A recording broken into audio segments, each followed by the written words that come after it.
Hello, everyone, and welcome to Traverse Talks.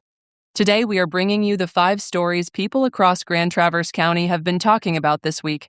We've got updates on a major cultural building downtown, new road construction plans, improvements coming to a state park entrance, conservation land expanding in the county, and a community figure remembered this week. And an interesting story from the Wall Street Journal that will affect us all. So, let's get started with Jim Horn. Okay, let's start with the story from the Wall Street Journal that's going to affect us all. Companies across multiple industries are raising prices again after a brief pause late last year, driven by higher tariffs, labor expenses, and rising health insurance costs. Businesses had held back on increases and offered holiday discounts to attract shoppers, but many began implementing new price hikes early in the year.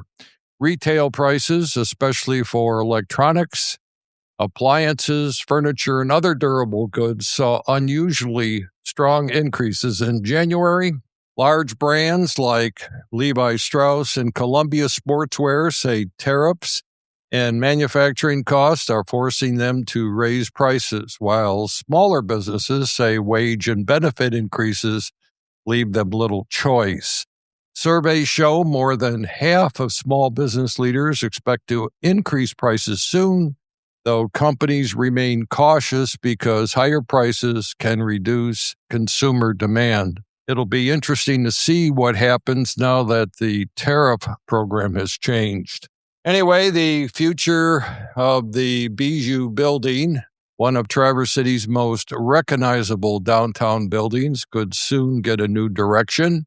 2 groups have submitted proposals to operate the Bijou by the Bay and Con Foster building in Clinch Park. One proposal would keep the venue focused on performances, things like live music, theater, film screenings, and community events. Another concept envisions a wellness-focused use for the space. City leaders will be reviewing the proposals as part of the ongoing process to determine the future of the building, which has served as a cultural gathering space for years. The decision matters because the Bijou sits in one of the most visible locations in the city's waterfront park system.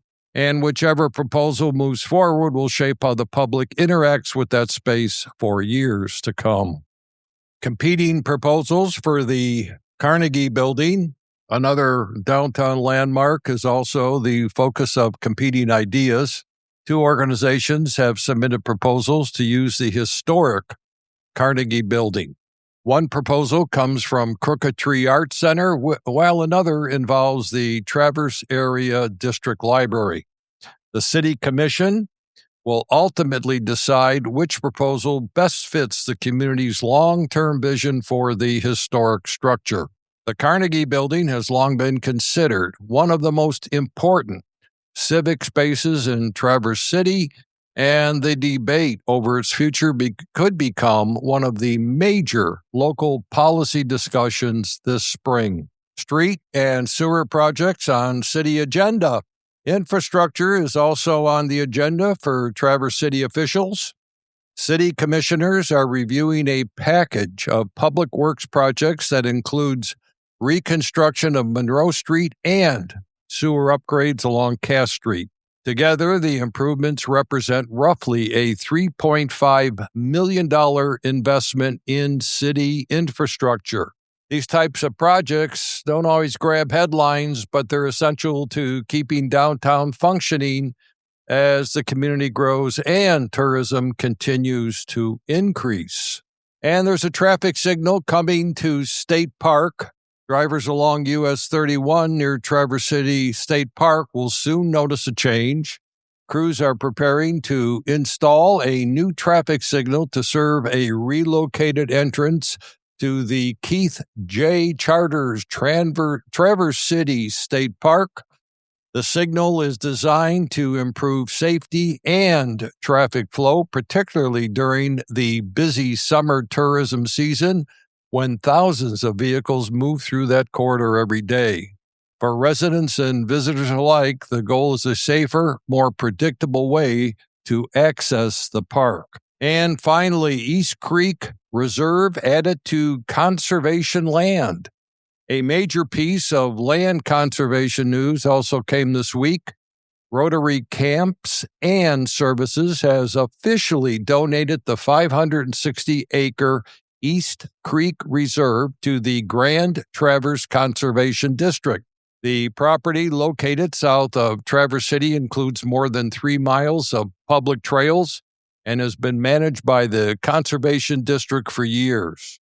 The donation ensures the land will remain protected and accessible for public recreation and environmental stewardship into the future. And finally, a community note. This week is remembering Harlan Pete Peterson, a well-known Traverse City chef who passed away at 82. Peterson was widely respected in the local culinary scene and leaves behind a legacy that helped shape the region's restaurant culture. So those are the stories making the headlines in Traverse City and Grand Traverse County this week, folks. Hey, have yourself one great weekend. I'm Jim Horn. This is Traverse Talks.